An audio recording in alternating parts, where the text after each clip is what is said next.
Hi friends, எல்லோரும் எப்படி இருக்கீங்க? இன்றைக்கி நம்ம சிந்து சிங்கிங் கிச்சனில் வெஜ் கட்லெட் எப்படி செய்கிறதுன்னு பார்க்க போகிறோம். வாங்க எப்படி செய்கிறதுன்னு பார்க்கலாம்.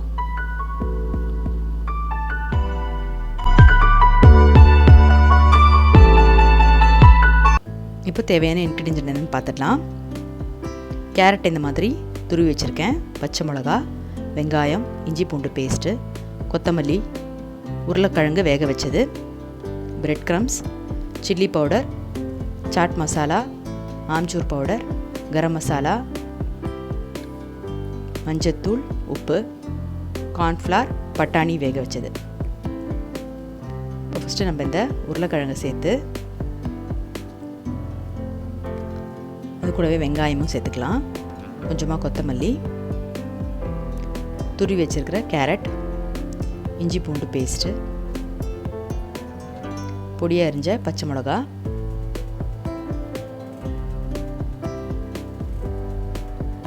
இங்கே வேக வச்சு எடுத்து வச்சுருக்கிற பட்டாணி, இங்கே நம்ம எடுத்து வச்சுருக்கிற தூளுங்க எல்லாத்தையும் சேர்த்துக்கலாம். இப்போ இதெல்லாம் நல்லா மிக்ஸ் பண்ணிக்கலாம்.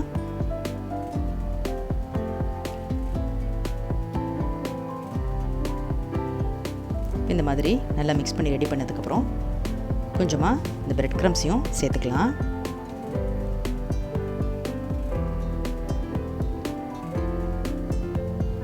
இப்போ இதையும் சேர்த்து நல்லா மிக்ஸ் பண்ணி இந்த கார்ன்ஃப்ளவரில் ஒரு ஸ்பூன் கார்ன்ஃப்ளவருக்கு அரை கிளாஸ் தண்ணி எடுத்து இந்த மாதிரி மிக்ஸ் பண்ணி ரெடியாக வச்சுக்கோங்க. இப்போது நம்ம மிக்ஸ் பண்ணி வச்சுருக்கிற மிக்சரை ஒரு பால்ஸாக உருட்டி இந்த மாதிரி கட்லெட் ஷேப்புக்கு உங்களுக்கு என்ன ஷேப் விருப்பமோ அதுக்கேற்ற மாதிரி நீங்கள் செஞ்சுக்கலாம். இந்த மாதிரி ஷேப் பண்ணதும் இதை நம்ம இந்த கார்ன்ஃப்ளவர் தண்ணியில் ஒரு வாட்டி டிப் பண்ணிக்கலாம். டிப் பண்ணி எடுத்து இந்த பிரெட் க்ரம்ஸில் போட்டு எல்லா இடத்துலையும் பிரெட் க்ரம்ஸ் படுற மாதிரி நம்ம இதை டிப் பண்ணி எடுத்துடலாம்.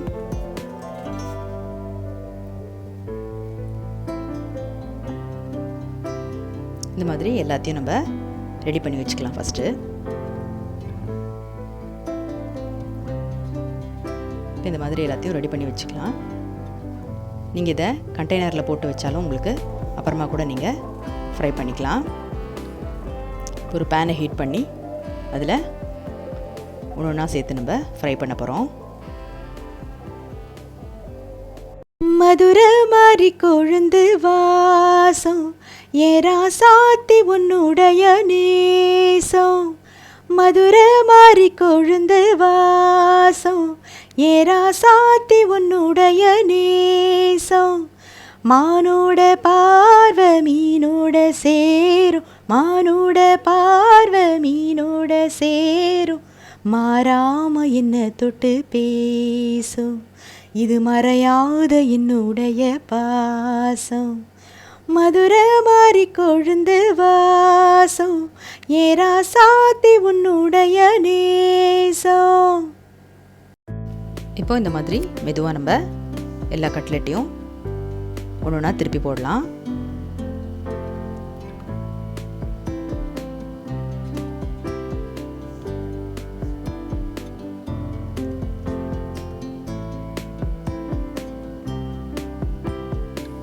இந்த மாதிரி ரெண்டு சைடும் உங்களுக்கு லைட் ப்ரௌன் கலர் ஆகணுன்னு நம்ம கட்லெட்டை எடுத்துடலாம்.